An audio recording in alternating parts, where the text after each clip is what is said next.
All right, so it looks like we've got a chunk of numbers, so we'll get started right now. So, welcome to this session. My name's David Gill. I'm going to be hosting this session alongside a couple of other people. I'll let them do their introductions on their bit, but I'll briefly just cover them in a second. This session has been designed as a bit of a sort of a snapshot of some of the challenges we've faced, as well as some of the debates to take away. So my name's David Gill, as I mentioned. I run a lot of support and awareness for services and organisations around substance use, as well as sort of related areas such as trauma, the impact of trauma, the overlapping of trauma and substance use and mental health issues, and other areas as well. Prior to doing this, I worked in frontline services for many, many years as well. So this is something I'm very passionate about, and hopefully you'll get a lot out of today as well. So after the session, we will send some information through some of the snapshots from the session as well, plus some questions. So we are going to have some time at the end for questions, but if we are a little bit behind, we will send some of the answers out afterwards as well, because we know this is such a huge area. There is only so much we can cover in an hour session or so. So, as I mentioned, we are going to be delivering a bit of an overview of this, as well as myself. I am joined by Sarah and Derek, who will give a view from their areas as well. So, Sarah's going to provide something regarding their services alongside her colleague Morgan up in Scotland. And then we also have Derek from Northern Ireland as well. Looking at areas such as benzodiazepine. So, hopefully, like I say, we'll get a flavour of different challenges and different localities as well. So first thing, just it's always worth remembering is that when we talk about this challenge we're facing with, it's not a new thing. It's never been a new thing. Drugs, humans have been so intertwined since the dawn of human beings that it's part of our identity, who we are as people. What we have seen over the last 200 years is the Industrial Revolution that's kind of supercharged our ability to mess around and play with substances to create the world that we now live in. The terminology is really important as well. We often talk about substance misuse or drug misuse, but if you look at the dictionary against the word misuse, for me, it doesn't really tell the full story because it implies people are doing it for the wrong reason. It's a moralistic view on this. And I encourage people today to really think about this view and think about their perceptions and the language that they have, because you tend to see three sort of debates around drug use. It's a criminal issue, it's a moral issue, but ultimately what I hope you take away from today is seeing this as a health issue, to try and challenge some of these sort of black and white views around drug use, which can be stigmatizing and deeply unhelpful for the people we support as well. So when we're thinking about substance use, many people talk about it as a surface level issue. You see the drug use at the end, and we have this, like I say, this moralistic view: drugs are bad, don't do them, just stop taking them, because that's an easy thing to do.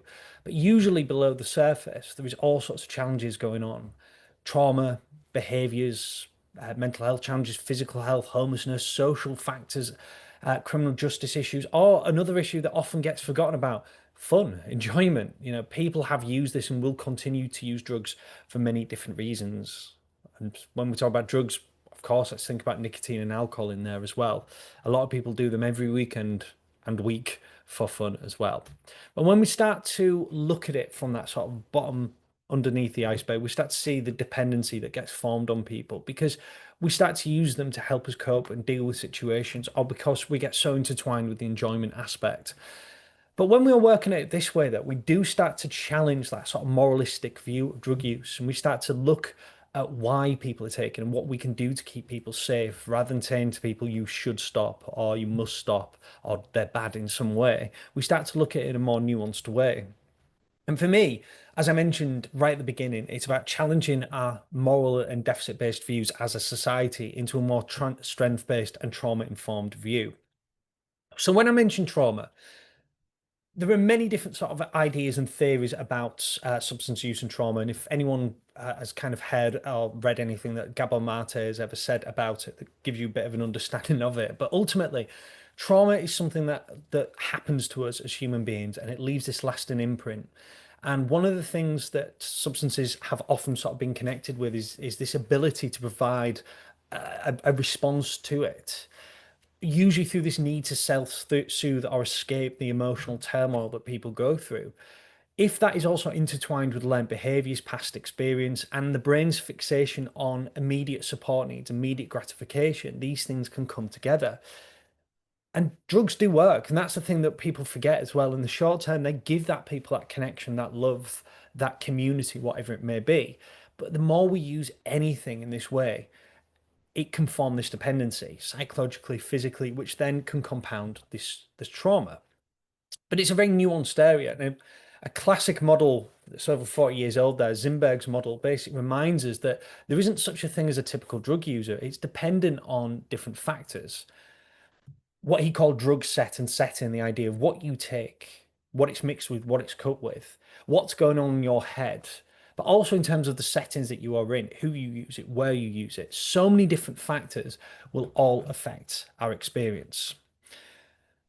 When you then bring in the biggest challenge of all, which is that substances, for various different reasons, which we'll touch upon this morning, have been impacting people in many different ways. The most obvious impact is, of course, drug-related deaths, and this is just an impact in the UK over the last 3 years, basically, of the drug-related deaths.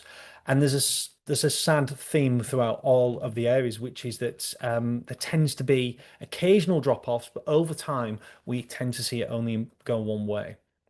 So when you think about England and Wales, there was an 11% increase between 22 and 23's stats. Almost half involved opioids, things like heroin, as well as the newer synthetic versions like nitazenes and fentanyl. And a couple of years ago, what was most interesting was that for the first time, polydrug use was unfortunately the most common way that someone would die in England or Wales from substance use. And often when you bring those things together, people may unfortunately have a really bad experience from what they take, not realizing they're a polydrug user and not even realizing they are taking an opioid. Again, showing one of the challenges that we'll touch upon in a minute about how saturated this market is. In Scotland, we saw a 12% increase, and this rate is the highest rate in Europe, comparable to population. And what's sad about this as well is that we saw a decrease over 2 years, and unfortunately, we've started to see an increase again. When we're talking about stats, they don't tell us everything because if you look at coroners, for example, in England and Wales, almost a quarter of all drug related deaths in 2023 had no drug type recorded on the death certificate, just overdose, multiple drug toxicity. So, as a supposedly advanced society, we're just looking at almost a quarter of all drug deaths and just going shrugging our shoulders, going, don't know, which is telling us something. We don't actually know what is people are using. And if you start to look across the board, and this is interesting, this was only published a few weeks ago. This comes from UDA, the European Union. They have this early warning system on substance use. Although we're not officially a part of this anymore due to Brexit, it still tells us something. And in 2024, we had 47 new drugs appear for the first time in various different markets. And this, if you look back as far as 2005, that this has been kind of building and dropping and then sort of remaining steady over the last 5 or so years with the occasional drop off. But ultimately, all of that is new substances adding to the market, a highly saturated market. And you aren't throwing 47 new drugs in and taking away crack or a cannabis. This is adding to the pile, including things that, if you think about this from a business point of view, synthetic cannabinoids, which are the sort of the basis of spice, the cathinones, which are a lot of the unknown white powders, as well as the opioids and the nitazenes as well. There is a whole area around benzodiazepines that I'll leave to Derek in a bit as well. Not just that, but even if you are working with people that's getting substances the classic way, off cash in hand, off a dealer on the street, that isn't everyone, and more people are starting to use the internet to be able to access things. What used to be seen a few years ago as having to access the dark web, people have realized that actually you don't even need to do that. You can just use tech to your advantage, knowing full well the authorities take so long to catch up with things. Apps like Telegram, Wicker, Potato, never even heard of until a few years ago. And then things like Snapchat and Instagram that have been around for many different years as well. People who access them talk about how things are quicker and easier than, say, a Deliveroo app. It just turns up at your door with a smile, and you're reducing risk from those personal interactions as well. We've also seen in communities, on university campuses, QR codes post on lampposts for people to just scan and access what they need to as well. So the bottom line with this world at this moment in time, we're very much seen in the UK is we just don't do enough testing. So we just don't know enough what people are taking. Adding to that, as we said, drug-related deaths don't tell us everything, and new substances are appearing every single year. We rely on the Misuse of Drugs Act 71 for our sort of our response to this, which again is a very legal, moralistic view rather than looking at it from a human response. And the markets are evolving rapidly, which again, from the smartphone world, is just allowing things to change and modify so quickly. Not just changing the markets, but allowing for easier access of dealing and buying as well. We also know that polydrug use is far more common than it's ever been, and people don't even realize what's in it.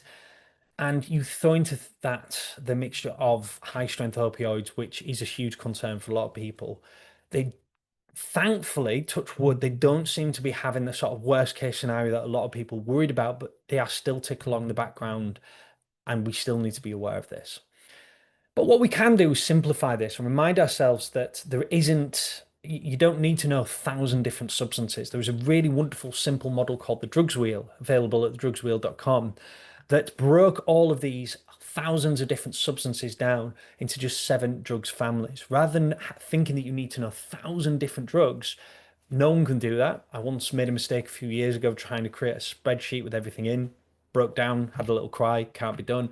But you can break it down into these 7 families. And once you have a basic understanding and idea of each one, you can then respond and hopefully build up your own approaches and harm reduction to this as well. So for the purpose of my bit, so my sort of like second half, I'm just going to do some snapshots of substances that people might know a little bit about, not so much about, and to really understand why these are a bit of a challenge and think about some of the harm reduction we can take.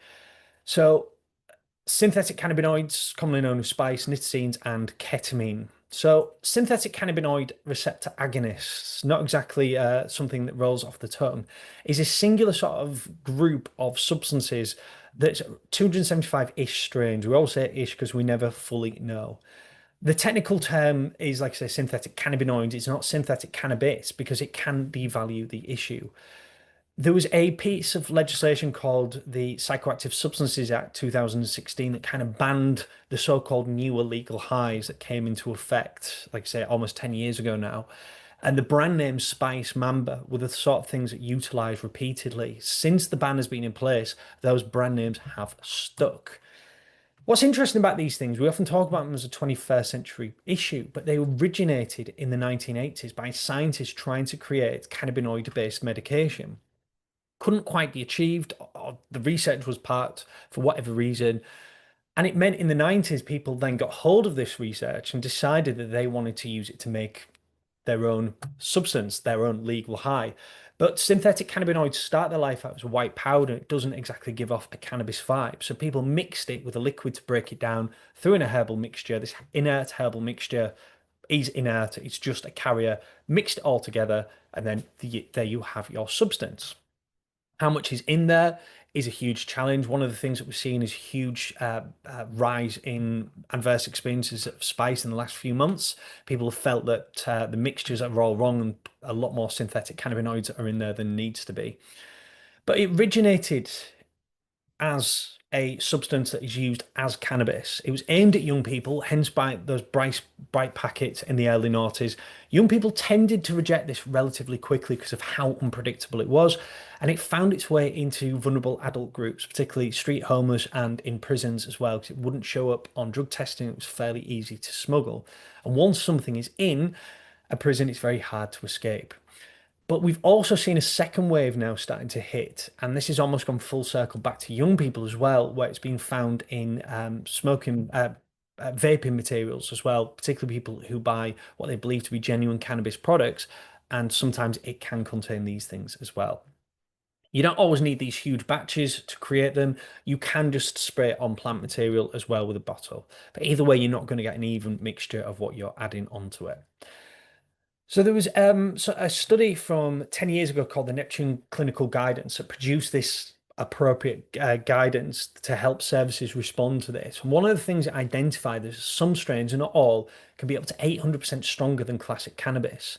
And our cannabinoid receptors in our brain aren't designed to respond to this. So when they swim in synthetic cannabinoids, they bind so strongly to your receptors that our brain struggles to respond.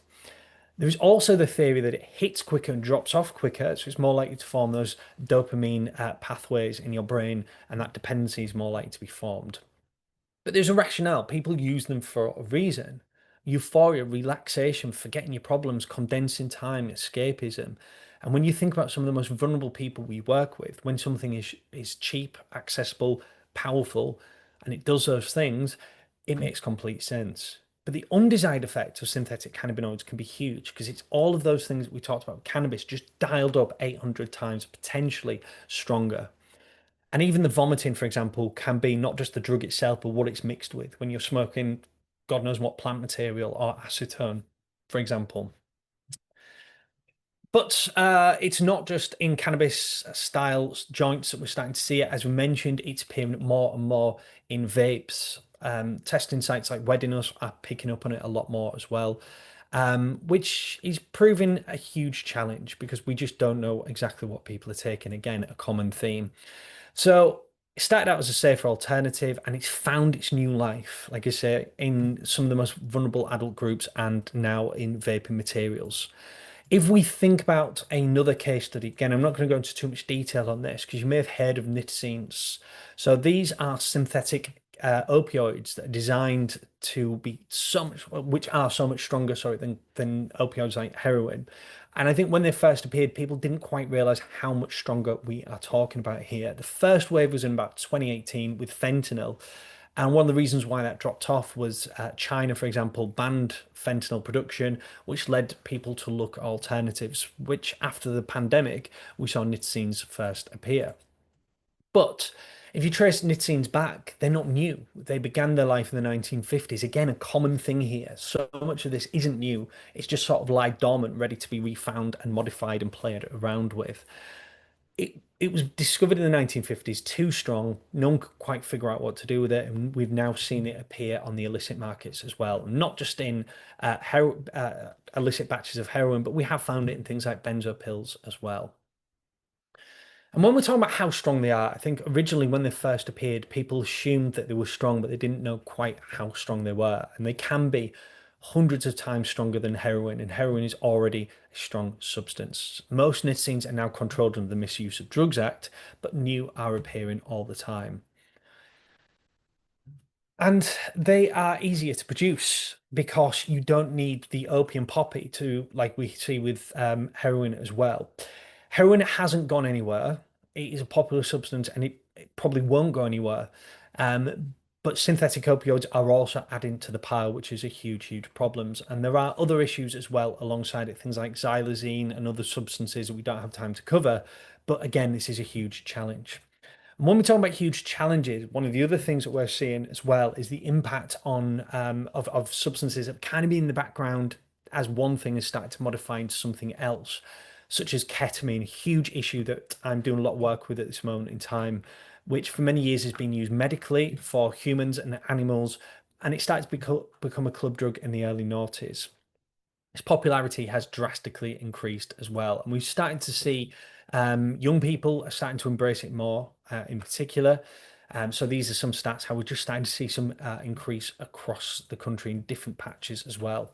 So it comes as a white powder, tends to be sniffed. It can be used as an injection, as a tablet, or rectally as well. Tends to hit relatively quickly. But why has this become so popular when we think about other white powders that are out there? Well, a couple of things. Firstly, it is cheap. It's not £10 everywhere, but it is dropped considerably from like 50 quid a gram a few years ago to about 20 to 30 at the minute, as low as 10 some places. When you start to use it, it doesn't give you a come down or a after effect, a hangover style effect, as you would see with classic other white powders. And in the short term as well, people can function. You can sleep, you can eat on it as well. We've also seen people using those online ways of dealing with things, which has also affected its perception. It's not seen as stigmatizing as other ways as well. And it also has the added advantage of being one one drug for many different reasons as well. So it doesn't work in the same way, hence why you don't get those initial side effects as well. And it's one of the reasons why we've seen people look at it as a potential sort of mood enhancer as well, because if it fires off new neural pathways within the brain. So it has been potentially seen as a game changer for mental health treatment. But people are hearing this information and then deciding, I want a bit of that. Um, there are kind of four areas that you can kind of think about when ketamine. So this one size fits all. Small amounts to mood enhance, low doses for that stimulant like effect like you would see with other maybe white powder drugs, and then medium dosing giving off the sort of hallucinogenic effects, and then high dosing can put you in what's called a K-hole where your brain completely disassociates, and some people actively seek this out.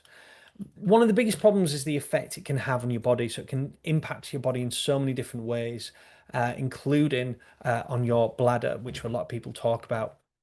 It creates something called norketamine in your system, which transfer goes all around your body, and it's like sandpaper on your body, on your gastrointestinal effects, on your liver, kidneys, but primarily on your bladder as well. And it can cause all sorts of issues, affect the lining, and people can get stuck in a cycle. They feel this pain, this abdominal pain, these K cramps, and they'll take more ketamine to numb the effects, which can be incredibly dangerous to break.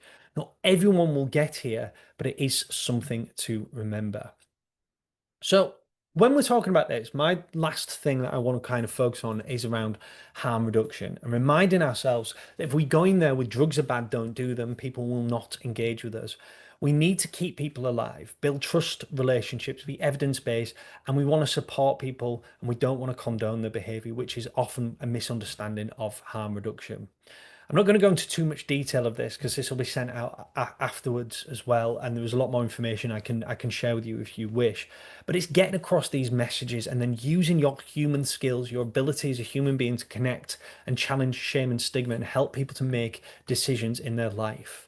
If you've not heard of naloxone before, speak to your local drug services. That helps to counteract opioid overdoses.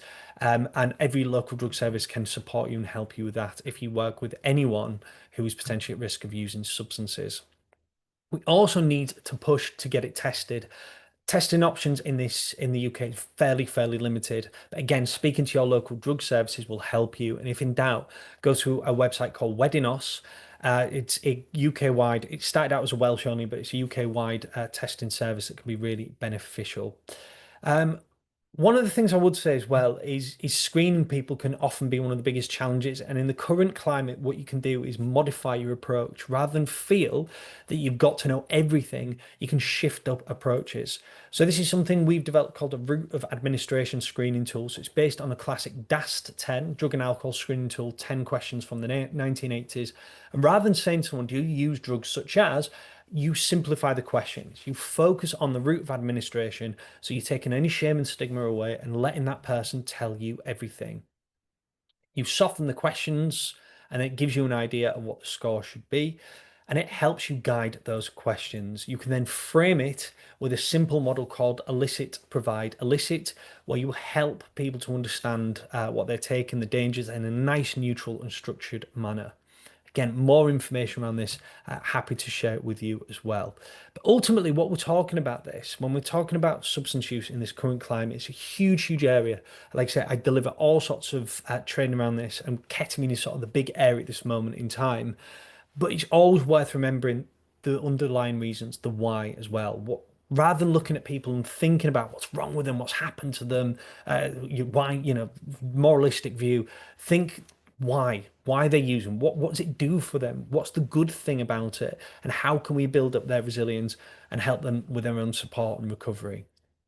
There are many different useful resources that you can look at.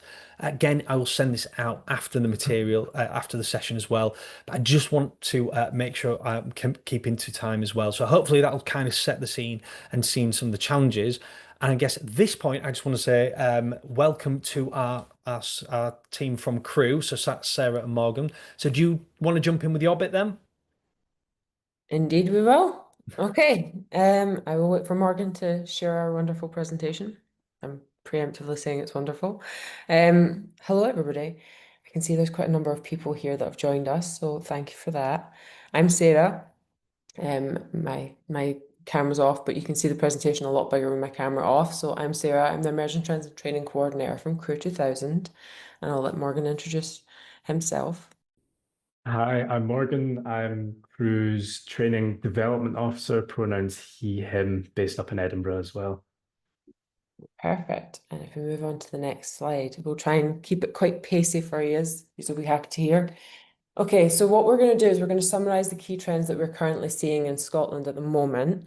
And then we're going to talk about generally how we're gathering our trend information and then how it can be used. And then just a little bit more about, what can be done moving forward in terms of what you can do. Okay, key trends. What we're currently seeing is synthetic opioids and xylazine. This is mostly within specific communities. That might be within unhoused communities, individuals that may have a sort of a longer term history of drug taking, primarily speaking. I'll pass over. And as David said before, some of the key things we're seeing here is the development of nitazenes. We're seeing nitazenes more after 2018. These are appearing mainly in the heroin supply, however, also in benzodiazepines. And we've had reports recently of them appearing in oxys, in oxycodone, oxycontin.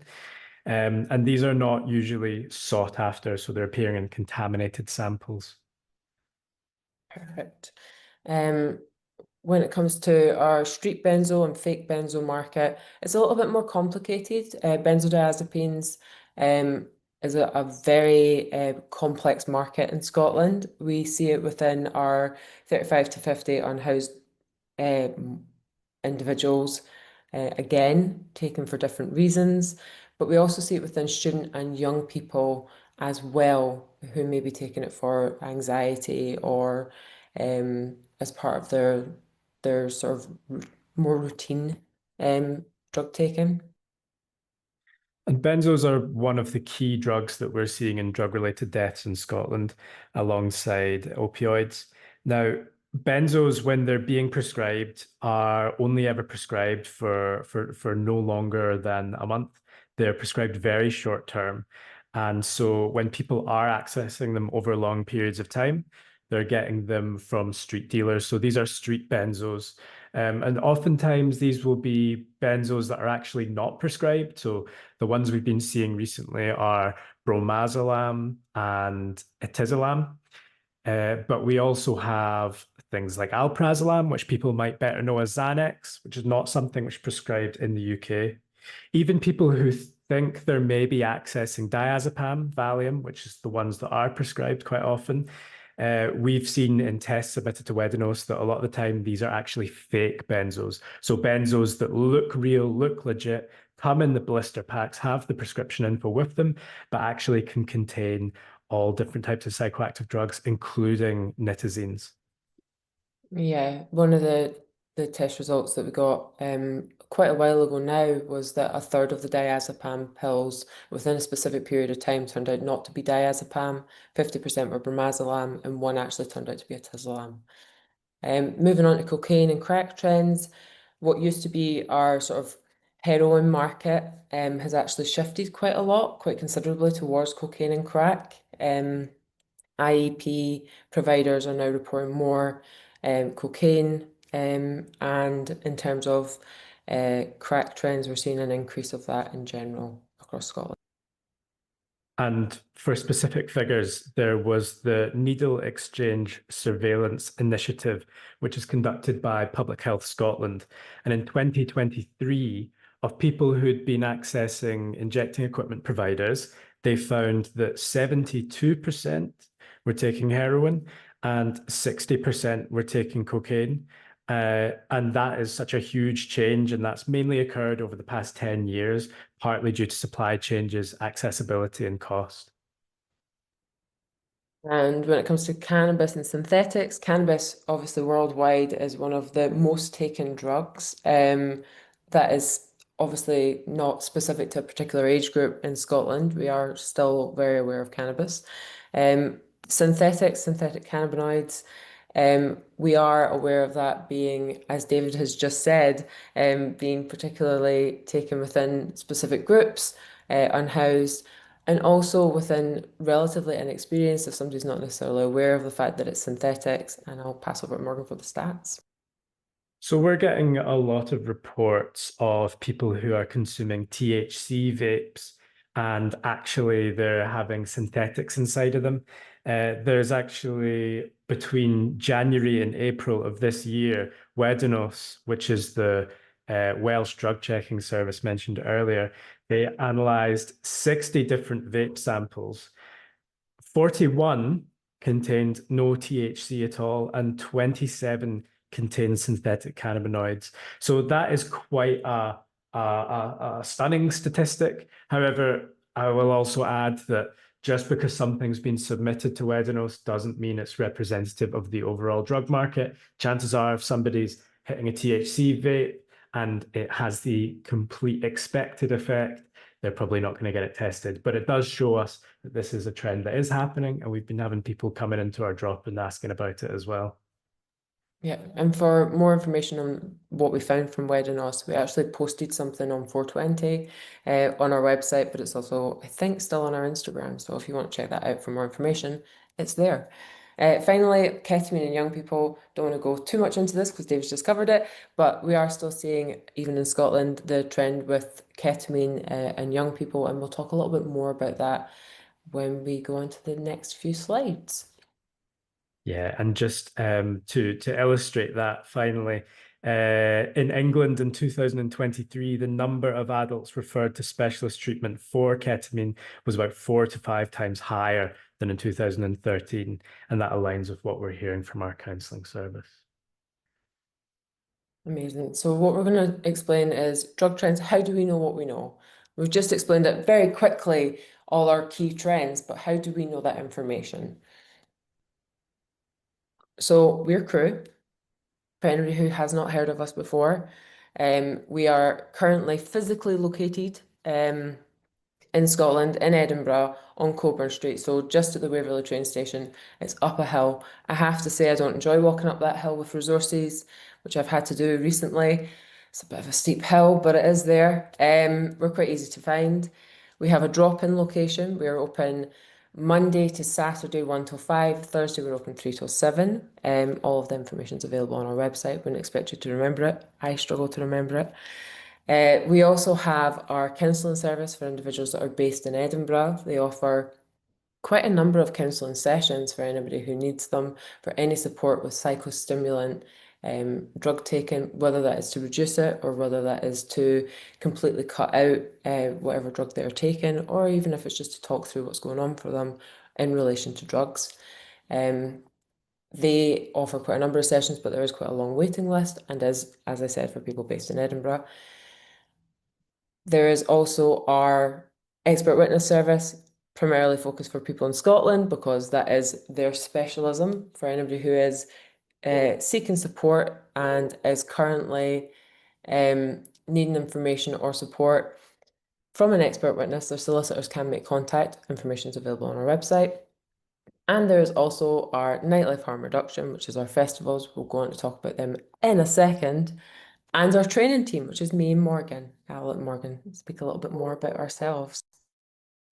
Yeah, so we provide training to alcohol and drugs partnerships across Scotland. And through doing that, we hear about what's going on in the different local authority areas. And that's also on top of what we're doing with our nightlife harm reduction work, attending festivals, which we're going to show a wee bit more of just here. So at festivals in 2024 to 25, these are the results of our nightlife harm reduction survey.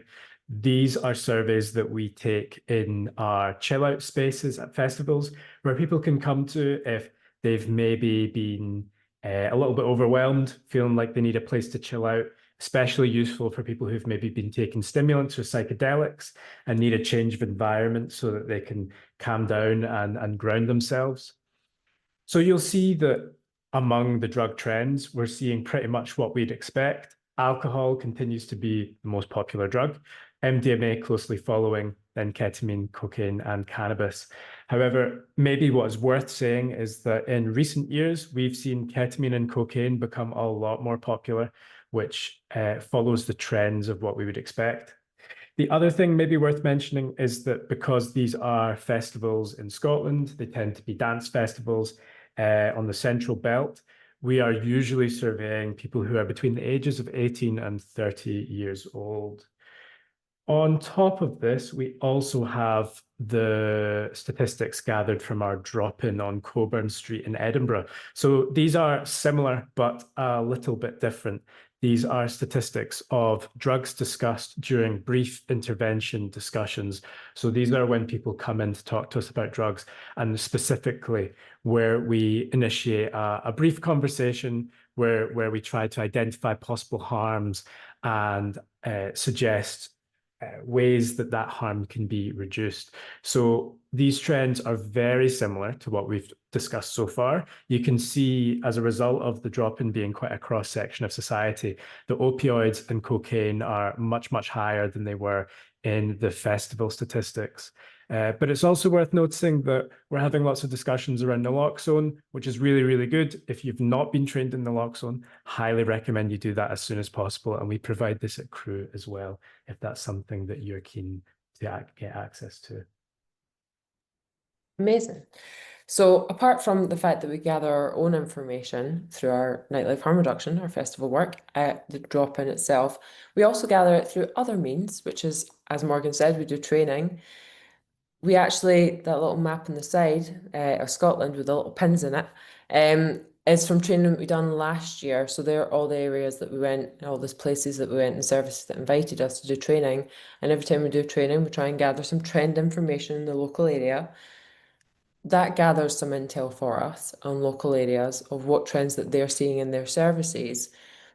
But also, if you are gathering information, there are services that will provide you some information, anonymized, on what sort of trends they're seeing. There's also alcohol and drug partnerships.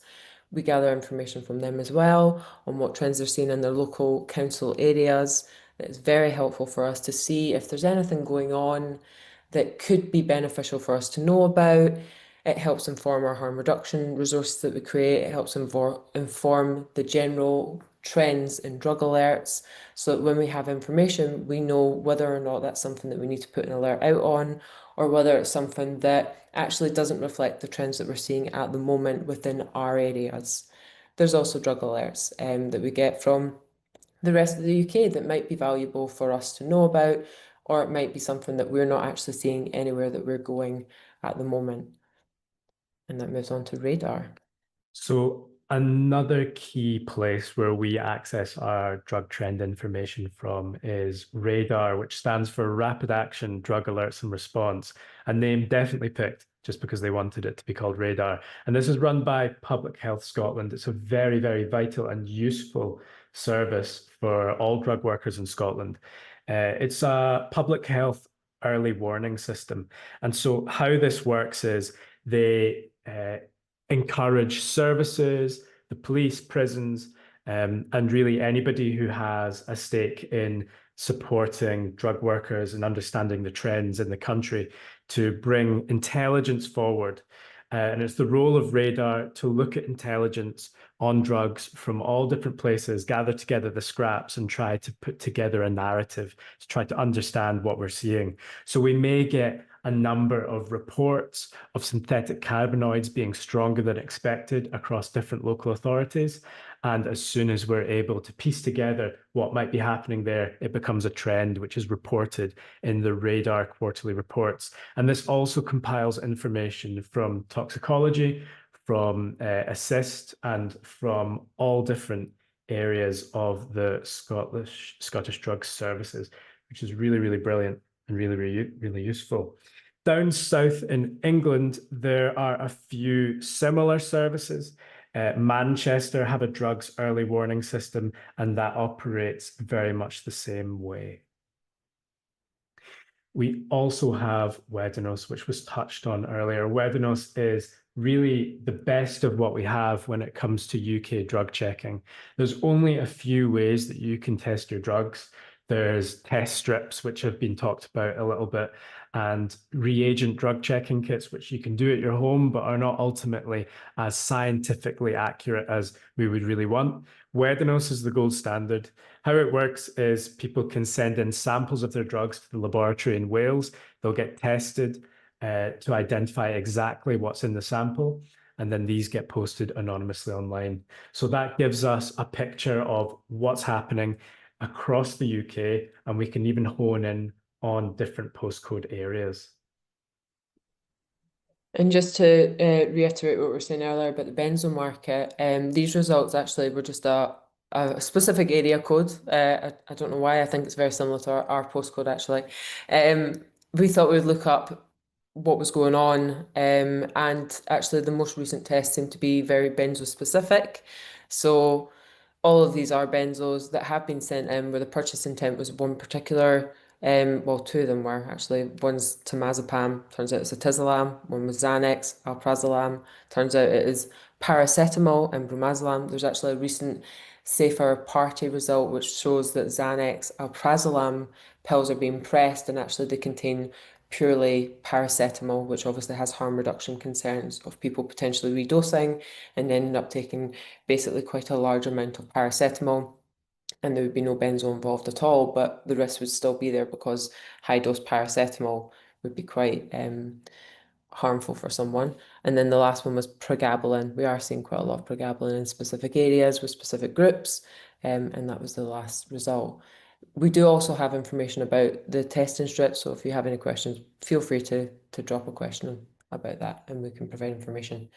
Okay, harm reduction, moving swiftly on. How to respond and where to signpost. So harm reduction has been touched on earlier on, but Morgan will do a little quick tour of that in a second. Providing relevant, accurate, and informed harm reduction to people is key and important. We have resources, we'll talk about them in a second, but it is very important that it's very relevant and accurate. One of the things that we get asked all the time is generally, even within our drop-in, I've had it all weekend when I've been working in there, is I've heard such and such, that must be true. And it's like, well, actually, just because we've heard it, we don't want to discount what people have heard or what's going around. We'll take a note of things and we'll start to build a picture. It's important for us to verify it, whether that's through radar, whether it's through different trend reports, or whether it's through drug checking, if somebody has done drug testing or drug checking and verifying it, because that would be the difference between just anecdotal information and intelligence-based information. And I think that's really important because the last thing we want to do is be sort of spreading misinformation or telling people, oh yeah, no, that's definitely what's happening in the local area, when actually it might just be, unfortunately, one or two people have had a really negative experience with something, but the general trend is completely different. So just keeping in mind that harm reduction has to be based on what is going on, what can be verified is going on. And moving on to harm reduction. Morgan. So a few key messages here. I'm going to pick out a few, particularly if somebody's taking heroin, getting that tested before they ingest it. Usually with Wedanos is the best option, just to check to see if there's Nitazenes present. And if they can't test or if they're unsure about what's in their batch, starting low and going slow. Carrying naloxone as well, really important at this time due to the powerful synthetic opioids that are circulating within the drug market. As for sharing equipment is not just relevant for injecting, but also for snorting. So if somebody is snorting cocaine, it's important that they have their own snorting equipment, as is the same for smoking crack or methamphetamine or other drugs that need to be smoked, because they chap your lips. Blood can get on to the smoking apparatus and thereby potentially transmit bloodborne viruses. Avoid mixing drugs, a message especially important with depressant drugs like benzodiazepines, and planning any doses and setting timers as well, since some of these have a longer onset. Having a plan to get home when it comes to ketamine and nights out and festivals, that's really important. And if you can have a sober friend with you to help you if you get stuck in any poor situations, if you might be slightly disassociated, you might be slightly disoriented, that's going to be really useful. And having a plan, knowing where you're going to be, when you're going to be, who you're going to be with, whether that's taking Ket or whether that's if you're taking THC vapes, really, really important. Okay, on to the last part of the thing, resources, how to find information. You've got all your harm reduction, you know your trends. Where do you go from there? Well, we've talked briefly about drug checking. There are two main types of drug checking available. And Morgan, do you want to talk about your fantastic posters that you created for us? Yeah, so we've got a guide here on Wedinose drug checking and reagent drug checking. They're both a little bit complicated, a little bit intricate. Ideally, we would have a situation where people can come in and test their drugs on a location. But as that kind of drug checking is not very widely available yet, the best we can do is provide people with as much information as possible to be able to check their drugs at home or through the postal service if they so choose. So these can be accessed on the Crew website. We also have a lot of other resources available on our website. We've just launched a new resource on Friday. We're very excited. It's the GBL resource, which launched on Friday, like I said. So that's just went live on our website on the front page. It's also available for digital download at the moment. You can also order it if you wish, or come into the drop-in, pick it up. But we have a lot of other resources. We update them, we make sure that they are regularly updated and they are available for digital download or for order on our website through that link. We also have our annual drug trends report. So if all of this trend information feels very overwhelming and you think, do you know what? I just want it in one location and could I download that, please? We've already done that work because we're amazing. And you can download it once a year. We do it every year. We start working on it after the NRS and ONS information, after all the statistics from the UK government and the Scottish government, and even the European and Northern Irish. When we gather all that information, we gather all that intelligence together for everybody. We start working on it in August and we try and publish it at the start of the following year. As soon as we can, basically, we put it all in one trend report and we put it on our website. That's the one from 2023 to 2024. It's available for download if you want to look through what the trends were, what was going on, and our general recommendations. And finally, just a few services, partners that we work with often. If you're ever looking for more information about drugs or you want to look at different services, highly recommend you look at these. And that's all. I was going to say, just to say, the Benzo Research Project are just launching new projects at the moment. So if you want to check them out, they've got some work going on with young people at the moment. And obviously, if you want to connect with us directly, our email address is there. If you want to book into training, if you want any updates on training or Crew, and then obviously our socials as well. And we'll pass over to, I think it's Derek that we're passing over to.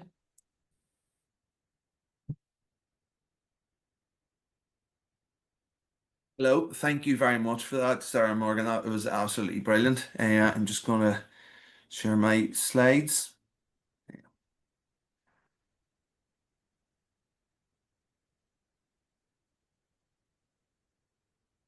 Yeah.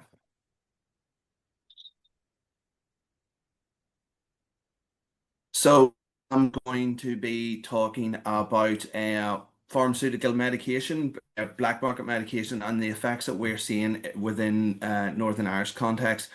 So I work for the Simon community. The Simon community is the largest homeless service provider in Northern Ireland, with around 22 hostels and a range of other services.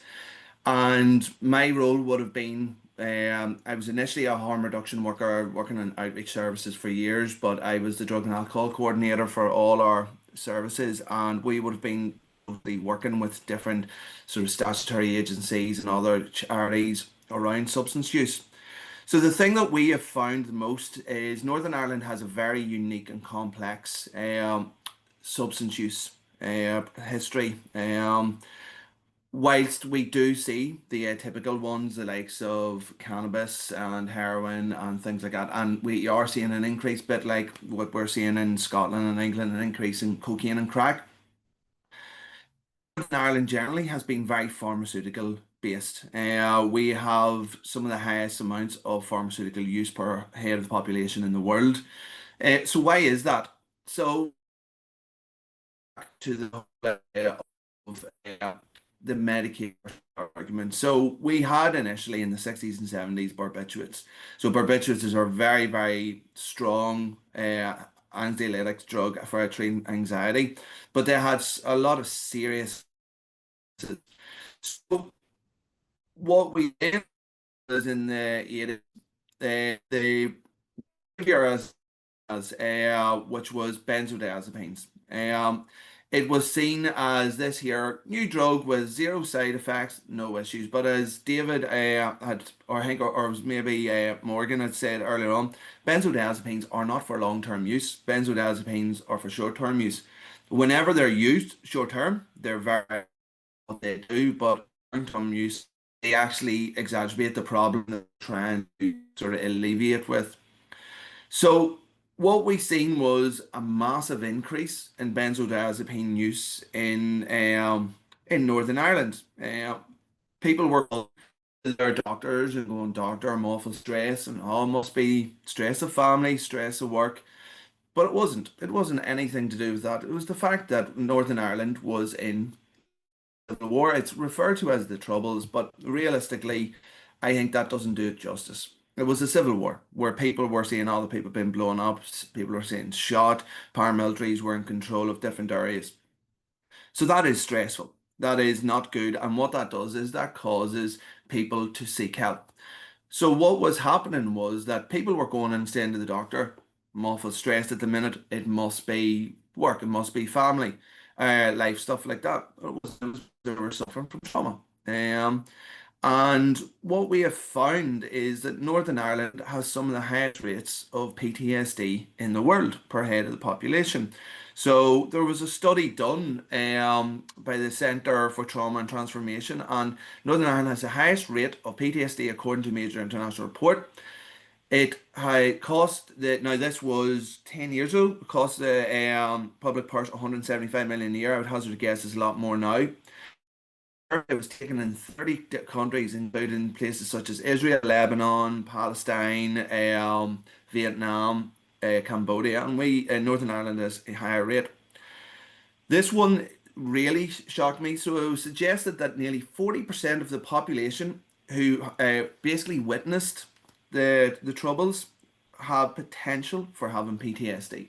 So for every 10 people in a room that has witnessed pre-1998 Good Friday Agreement, for every those 10 potentially could have PTSD from the things that they've seen in the troubles. Okay, so what does that mean? That means people were seeking help. People were asking for help.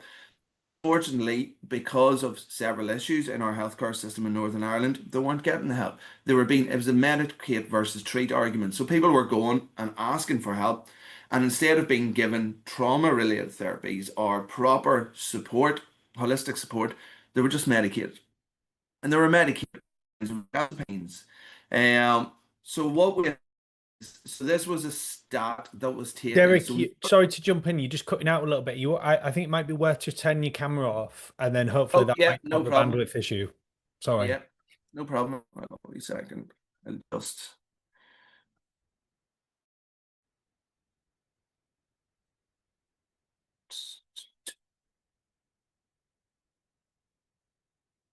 Okay.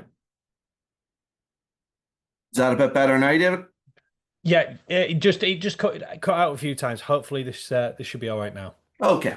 Apologies for that. So what we've basically found was that Northern Ireland had this incredibly high amount of benzodiazepine usage compared to the rest of the UK. So benzodiazepines accounted for 3/4 of all psychotropic drugs prescribed in the 1980s. And benzodiazepine tranquilizer prescribing was consistently 20 to 30% higher than the rest of the United Kingdom. Basically, what we found was that benzodiazepines were, for a lot of the times, the drug of choice by GPs and consultants to give people for their depression. So in all cases in the UK, what we were seeing was things like Prozac and the new SSRIs and tricyclic medications, but benzos were being given out too easily. So then there was, I think, don't quote me on this, but I think it was the Labour government then went and looked and was sort of like, why is Northern Ireland using 20-30% of all benzodiazepines in the UK for a population at the time of 1.5 million? That is extremely high. So what we found was, sadly, the doctors had to cut everybody off their benzos. And anybody working with benzodiazepines knows that their inherent dangers and risks that is. So it's cutting somebody off your benzos is incredibly dangerous in the short term. And what it caused was people to seek benzos for. So what we found is they were seeking them from illegal areas. And this is all based on something called intergenerational or transgenerational trauma. So if you have your parent that is using benzodiazepines and you see them there stressed because they have seen something in the troubles that has caused this adverse reaction and they're reached to take these medications, you're going to do the same as well. So we've seen this generational trauma and we've seen high amounts of people taking it. And unfortunately, these drugs became harder and harder to get. So what happened was they were pushed into the black market. Around the time that these drugs were pushed into the black market, we seen paramilitaries get into what we can only describe as drug dealing. So the same paramilitaries that caused the trauma in Northern Ireland are now, a lot of them are the ones that are doing the drug dealing. Okay, so if we look at what benzos are used for, and we take it in the context of Northern Ireland, so the anxiety, nausea, um, all things like that are really, really important. So that the anxiety and agitation potentially are particularly for the transgenerational trauma. We just skip on to so then we are talking about the black market medication. So this here is the bit really is where it's affected Northern Ireland. So this is an example. It was actually Scotland. This was a benzodiazepine lab, for want of a better word, that was discovered in Scotland. And a lot of the drugs that were discovered here were being shipped to Northern Ireland. So this is the quality of the benzodiazepines that we're seeing at the minute coming into Northern Ireland. So what I decided to do then over the past couple of years is to try track, as the guys had pointed, was through our wellness, which is basically the system that most people have to use in the UK because of the lack of facilities. So I've been tracking all the different benzos that we see. So these are some of them. So I know that the guys from crew had mentioned the likes of Alprazolam, Alprazolam, as you correctly said, it's actually for Xanax, but we don't have Xanax here. Um, Flubromazolam, Bromazolam, Flualprazolam. These are all very, very common drugs. So to give you a brief background on these types of black market medications, a lot of these, they're officially known as novel research benzos. And if you look, a large percentage of them are deemed not fit for human consumption. Okay, but again, our guys are still using them. So what I did was then I used the most ones. So these are this sort of the ones that we're seeing most in Ireland. So clonazepam, and the thing that is really clonazepam is the symptomology onset occurs between 10 and 30 minutes. Okay, so it hits people very, very quickly, and this will be a sort of trend that we're seeing generally with all these medications. Flubromazolam, so it's a bromated version of alprazolam, people in 20 to 45 minutes, but can last a half-life up to 24 hours. Okay, interesting to note the flu aspect of flualprazolam and flubromazolam is actually fluorine, which is a drug that speeds up the absorption rate of an already toxic and highly dangerous benzo. We have essentially a turbocharged version of Xanax. We have a Nitazenes, which in Northern Ireland a couple of years ago, there was black Xanax that we managed to get tested, and it was a Tislam, and I think it killed 6 or 8 people because the dosage was so potent. Um, we Bromazlam, which the coroner has reported on our drug deaths, that it is actually the most common benzo on our drug death certificates. So it's a bromated version of alprazolam, which means it's extremely strong, and it hits you between 15 and 45 minutes. The half-life wouldn't be as long as other of these research benzos, but it's extremely potent. It also causes a lot of memory wipe, which we find is a massive. People will just forget that they've taken it. So What we have found then is whenever people got cut off their benzos and couldn't get access to their benzos, we found another drug that fitted nicely in that place. And the reason why people like taking benzos is because of the production of GABA, which is a inhibitory chemical in the brain that makes you feel very nice. Pregabalin, hence in the name pregabalin and gabapentin, they sort of do the same principle. It's like they create a fake GABA within your system. And what happened was people were told, "Oh, you're cut off your benzos. Go to the doctor and tell them you had a bad back, and or you've got neuralgic pain or things like that, and they'll put you on pregabalin." And what we seen was the continuation of these drugs. So what we have seen was we weren't really testing for pregabalin up until 2016, but by 2019 it had become one of the biggest killers in drug death certificates and continues to be very, very high. Um, so if you see there, drug-related deaths involving pregabalin risen consistently from 2013 to a peak of 77 in 2019 and slight reduction to 70. So it is a very, very high production at the minute in Northern Ireland. Is that we've also found it that effective in what it does. So it's not really good for treating pain, and it actually causes more that it helps with. So what does that mean? What that they're going to stop prescribing, and whilst they shouldn't have really been prescribed for the things that they were been thought that they had to, what we see is these being put into the black market, and we're already seeing that already. So, for example, these are two examples of we're seeing a thing called signatures. We get them tested in Wednos. Now they're correct to get them, but the problem is we don't know strength. And people that I've been working with that have used pregabalin tell me that they are much stronger than just normal prescribed the ones that you get from the likes of Pfizer and things like that.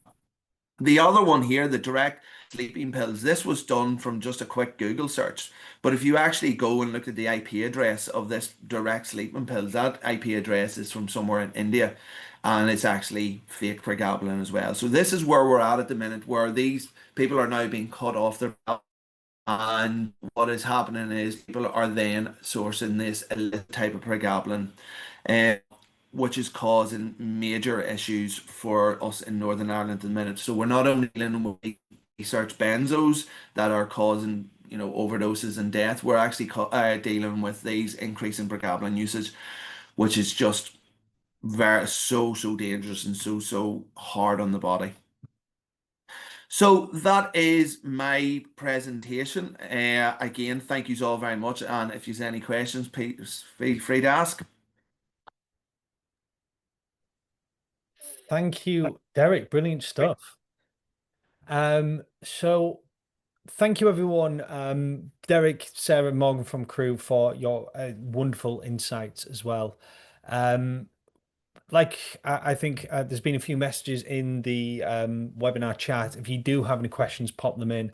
There's been a few that I've tried to answer as we've gone along, so feel free everyone to put in your responses or like jump on in as well. One, I haven't put anything in because I thought it'd be worth perhaps having this as a discussion as a team. I'll throw out to both Crew and Derek as well, is the question from the anonymous attendee about the challenge of mental health support as well. This is something that I think has been a challenge for many years. I know that when I first started, naive young drugs work like 20 years ago, one of the first things I remember on day one was just looking at this world and going, well, hang on a minute, why is mental health services over here and drug services over here? And they're not necessarily connecting. And someone who's really struggling with their mental health uses drugs as their only coping mechanism, then gets told they can't access the mental health services until they've got clean or got rid of the substance. And for them, they are taking away their only coping mechanism. So as it says on that question, it's about trapping people in that revolving experiences as well. So I'd be interested if I throw this out to either Crew or Derek, your thoughts on that and how services and communities can work within this sort of fractured framework of mental health and drug services over here. What can people do to ensure service users get the best experience? Anyone want to jump in on that? I think, from my perspective, I completely share your frustration. And I always think of the analogy, if somebody fell and broke their leg and went to hospital just using a random stick they found, and it's like the hospital turned them away. No, we can't put you in a plaster Paris because you're using the wrong crutch. That's essentially what they're saying by you're using the wrong drug. So the mental health services will give you an antidepressant, but if somebody's using another drug to cope, no, we're turning you away from services. There is a massive schism between mental health services and substance use services, and I think the biggest issue is that substance use services should be embedded within mental health services. They shouldn't be two separate entities, because somebody that, like, nobody wakes up in the morning and goes, do you know what? I would love to have a needle in my groin to inject a load of heroin to cope with the trauma that I have. No one has ever woke up like that. There's reasons, there's paths to get to there, and we need to realize that drug use for a lot of the times, not all the times, but a lot of the times, is underlying issues. There's a reason why the person is using drugs, and it's about understanding that. So just to turn them away for using drugs, I think mental health services are failing people by doing that.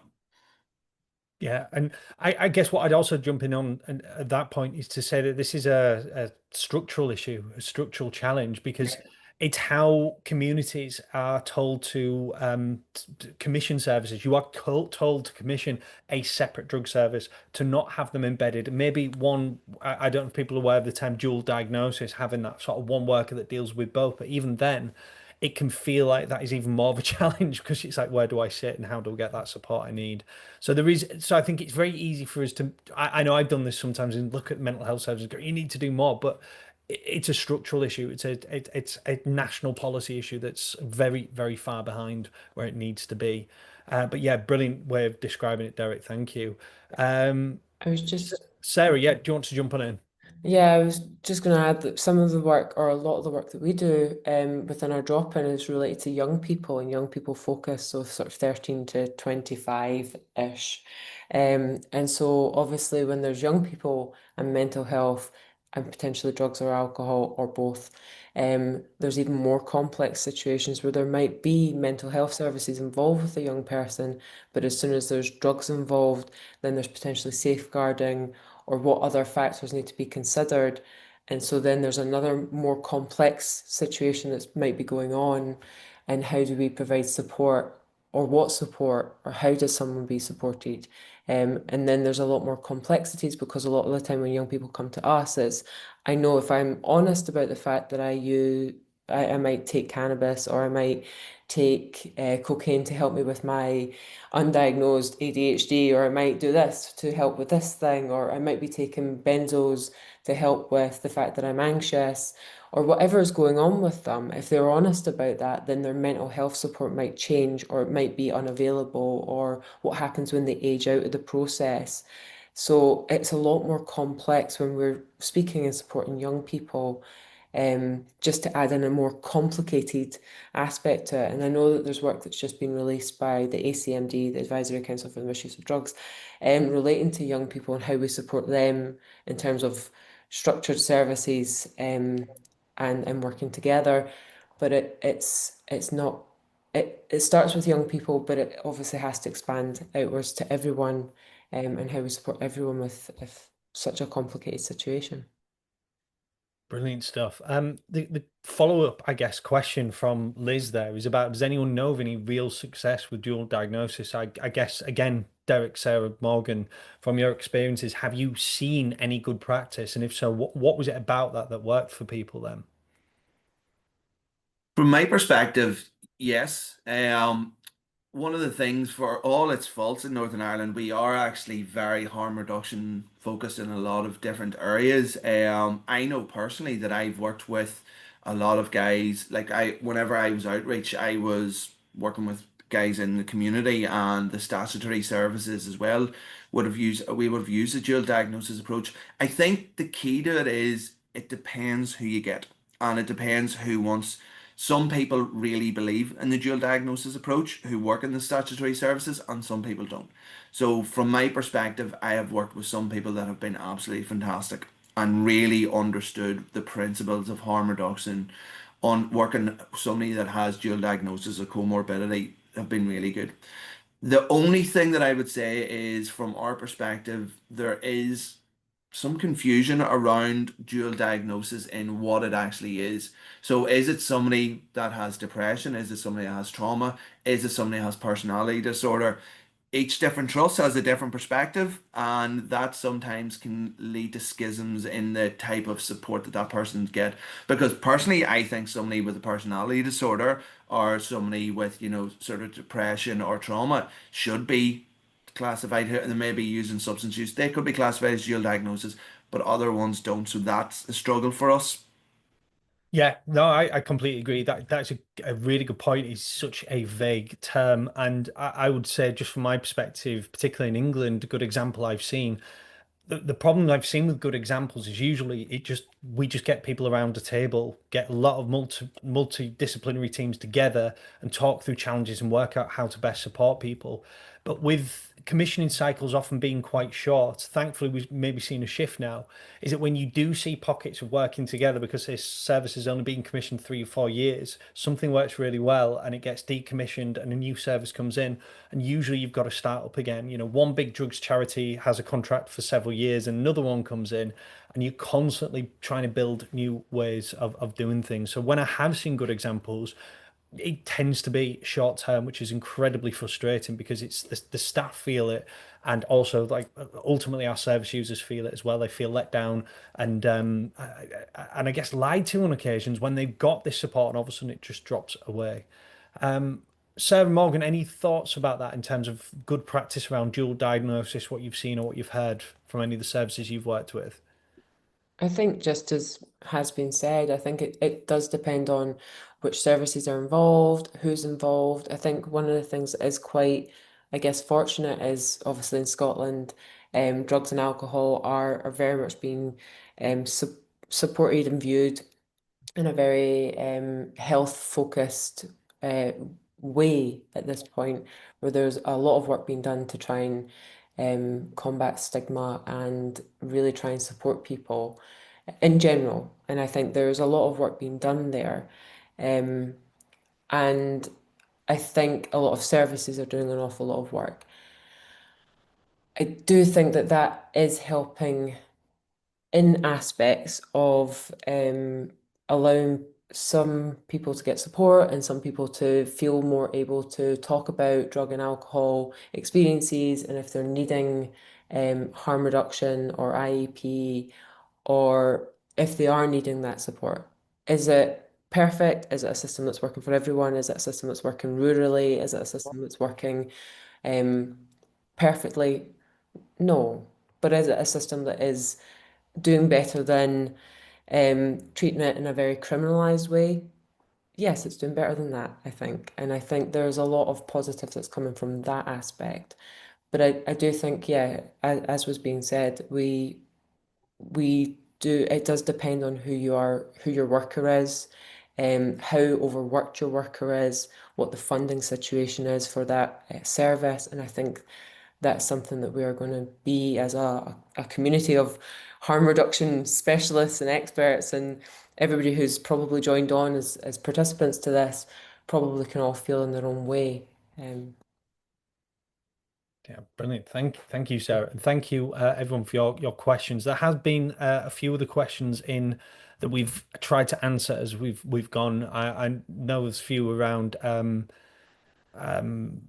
treatment pathways and harm reduction models as well. So we've put, well, I think mainly I've put stuff in there as well. So I don't want to feel like I'm dominating, but I just tried to, like, answer as we came along. So I'm just aware that we were lacking a bit of time when we came to the question and answer bits.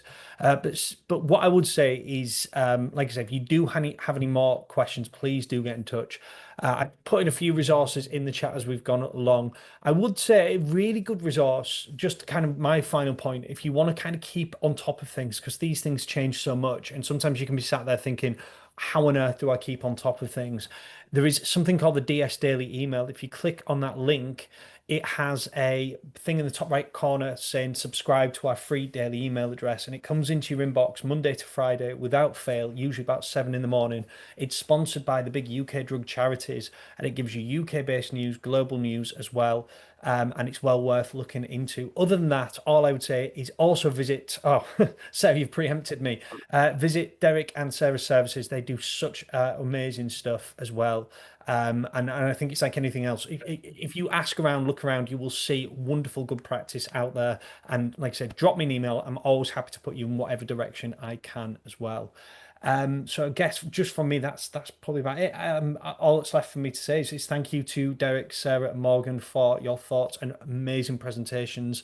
And yeah, hopefully everything will be on St. Martin in the Fields Frontline Network website, where you'll be able to download everything from it. And look at that, 1:45, finished on time. Usually this never happens to me. Thank you. Have a good day, everyone.